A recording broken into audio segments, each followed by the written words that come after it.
Remember when fast food was more than just a meal, it was an experience? In the 1980s, grabbing a burger or a slice of pizza wasn't just about convenience.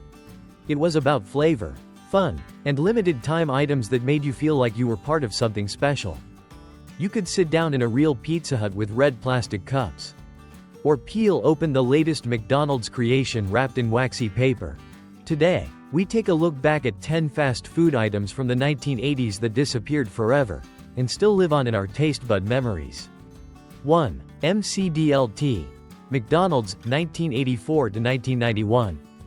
Back in the mid-1980s, McDonald's rolled out what might have been its boldest burger experiment yet, the McDLT.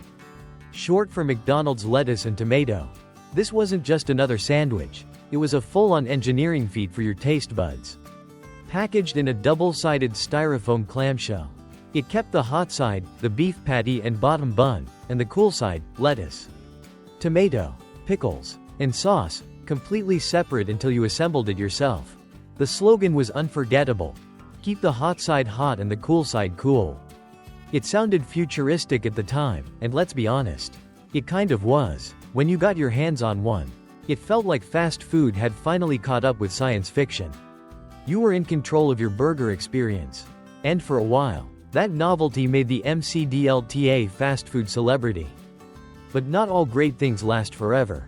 The environmental concerns around styrofoam packaging, especially such a bulky one, grew too loud to ignore.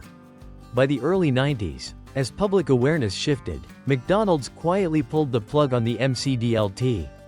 Still, those who grew up with it remember the crispy lettuce, the juicy tomato, and the fun of flipping it all together. In a way, the McDLT was more than just a burger, it was a product of its time.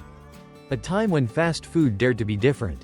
2. Burger King's Jumbo Hot Ham and Cheese, 1970s return in 1980s. If you ever unwrapped a warm foil packet at Burger King in the early 1980s and caught the rich aroma of melty cheese and thin sliced ham, you probably had the Jumbo. Originally introduced in the 1970s, this hot ham and cheese sandwich made a quiet but nostalgic comeback in the early 80s. During the time when fast food was exploring comfort and simplicity, there wasn't anything flashy about it.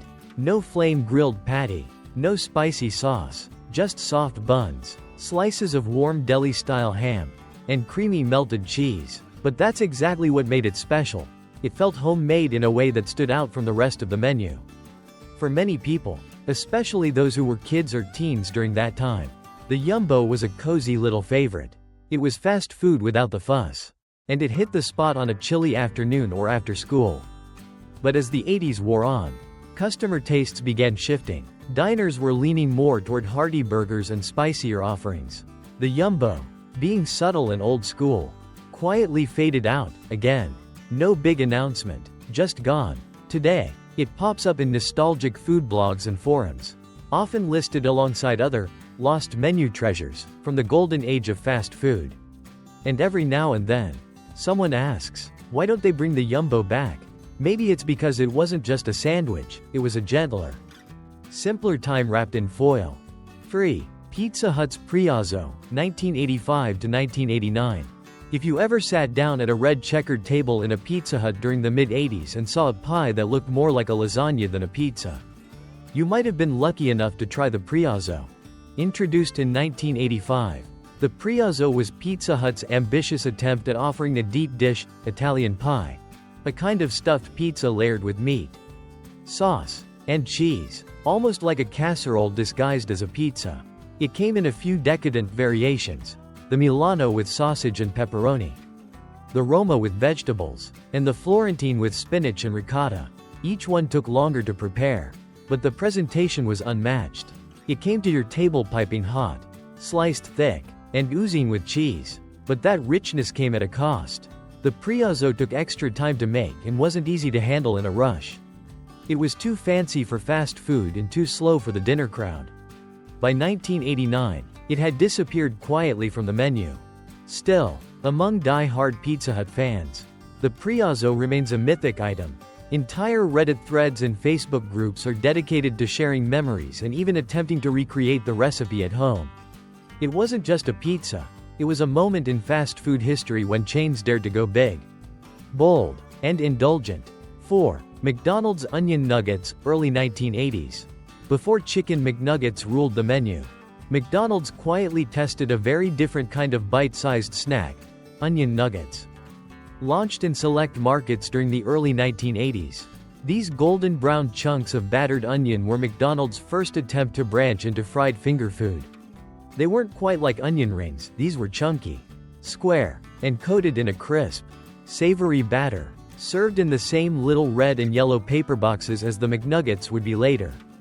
Think of them as the missing link between onion rings and chicken nuggets, a flavor experiment ahead of its time. But onion nuggets didn't quite catch on. The strong onion flavor was polarizing, and some customers weren't sure what to make of the texture. As the now iconic Chicken McNuggets soared in popularity, the onion nuggets were quietly phased out, never seen a national rollout. Today, they're something of a deep-cut trivia item among McDonald's fans. Collectors and vintage fast food enthusiasts still swap stories, and even original packaging, on online forums. If you ever tried them, you're part of a very exclusive club that remembers one of the most curious footnotes in fast food history. 5. Taco Bell's Bell Beefer, discontinued late 1980s. There was a time when Taco Bell served a burger. Sort of. The Bell Beefer wasn't your typical hamburger. It was Taco Bell's twist on fast food rivalry during the 1980s. Imagine this.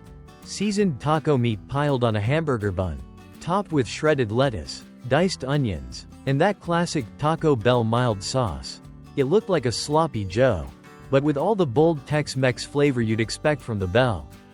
The idea was simple: compete with burger joints like McDonald's and Burger King. But the execution was messy. Literally, it wasn't easy to eat on the go. And for customers craving tacos, a soft bun just didn't hit the same. Even so, there was something strangely satisfying about biting into a warm, sauce-drenched bun loaded with familiar taco filling. By the late 80s, the Bell Beefer had disappeared quietly from the menu. But it never left people's memories. In fact, there's still an underground movement of fans trying to recreate it at home, some even launching petitions begging Taco Bell to bring it back. It may have been a fast food oddity, but for many, the Bell Beefer was a taste of childhood, one that's still missed. Decades later. 6. Wendy's Super Bar, 1980s-1998. Now this one wasn't just a menu item, it was a full-on buffet experience inside a fast food joint. The Wendy's Super Bar, launched in the mid-1980s, felt like you'd stepped into a casual dining restaurant, not a burger chain. For just a few bucks, you could load up on all-you-can-eat Mexican food, pasta, and fresh salad, yes, all under one roof. There were nacho chips, taco fixings, spaghetti with meat sauce, even breadsticks. And for kids, it was like food heaven. Families on a budget loved it. Teens piled their trays high, and even adults appreciated the value. For a while, the Super Bar was Wendy's answer to fast food monotony, a self-serve oasis in a world of drive-thrus. But with greatness came problems. Keeping the bar clean, stocked, and safe during rush hours proved too much. Staff had to juggle prepping burgers and refilling lettuce bins at the same time. By 1998, the Super Bar was officially gone. Still, it lives on in memory as one of the boldest and most beloved experiments in fast food history. Ask anyone who ate there.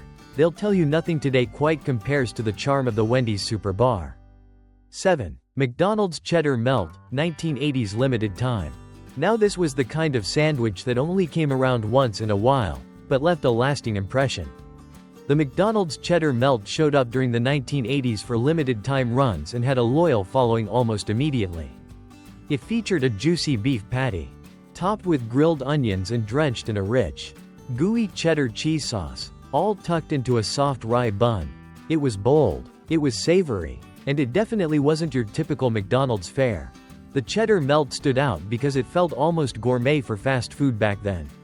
That sharp cheddar bite, the sweetness from the onions, it had a grown-up flavor in a world of standard cheeseburgers and Big Macs. But for all its flavor, it wasn't easy to make.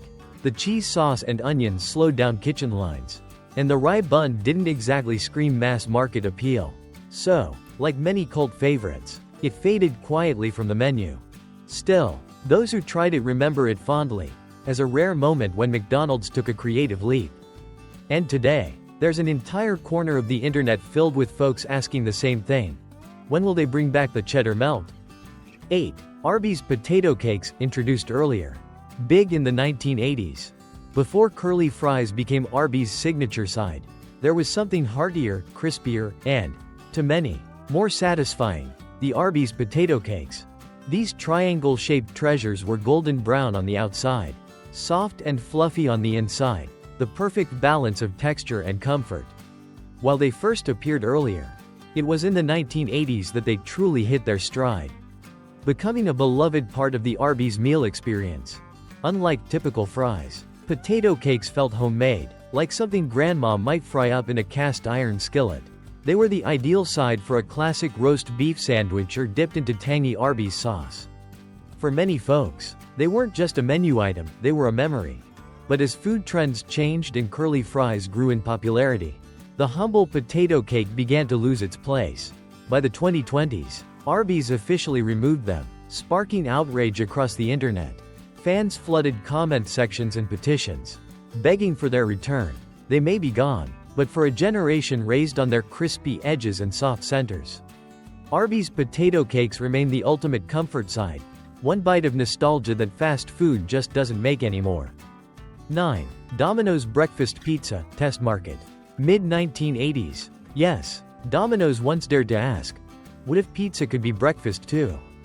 In the mid-1980s, Domino's quietly tested a breakfast pizza in select markets. It wasn't flashy or overly complicated, just a warm pizza crust topped with scrambled eggs, sausage, bacon, and cheese. No red sauce, no pepperoni, just morning comfort piled high. The idea was ahead of its time. Back then, fast food breakfasts were just gaining steam, and pizza chains hadn't yet broken into the early morning crowd. Domino's thought, why not turn pizza into a sunrise staple? But it never caught on. Maybe the market wasn't ready. Maybe people couldn't imagine ordering Domino's before 10 a.m. whatever the reason. The breakfast pizza was quietly shelved and faded into fast food legend. Still, those who tried it remember it fondly, a warm, cheesy slice of something new, eaten before the day began. In a world where breakfast burritos and drive-thru lattes now dominate the morning, Domino's early experiment remains a reminder of a time when food chains weren't afraid to take bold, delicious risks. 10. Burger King's French toast sandwich, late 1980s trial. Before breakfast menus became an all-out arms race in the 90s, Burger King made an early, bold move in the late 1980s, introducing the French toast sandwich.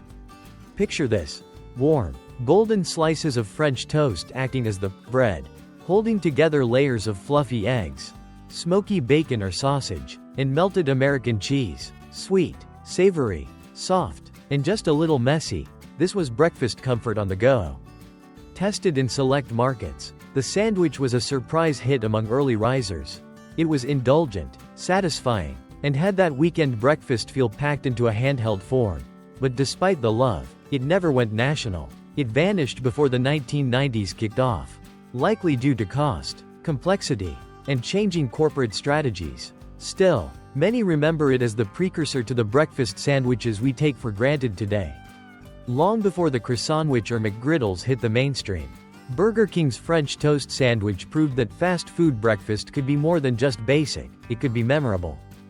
From cheddar melts to salad bars, the 1980s fast food scene was bursting with bold experiments and unforgettable flavors. Some of them faded because of cost, others for health or logistics, but they all left behind a lasting memory. So, which of these 1980s fast food items do you remember the most? Drop a comment and tell us which one you'd bring back if you could. And if you enjoyed this trip down memory lane, be sure to like, subscribe, and join us again on BackThen America.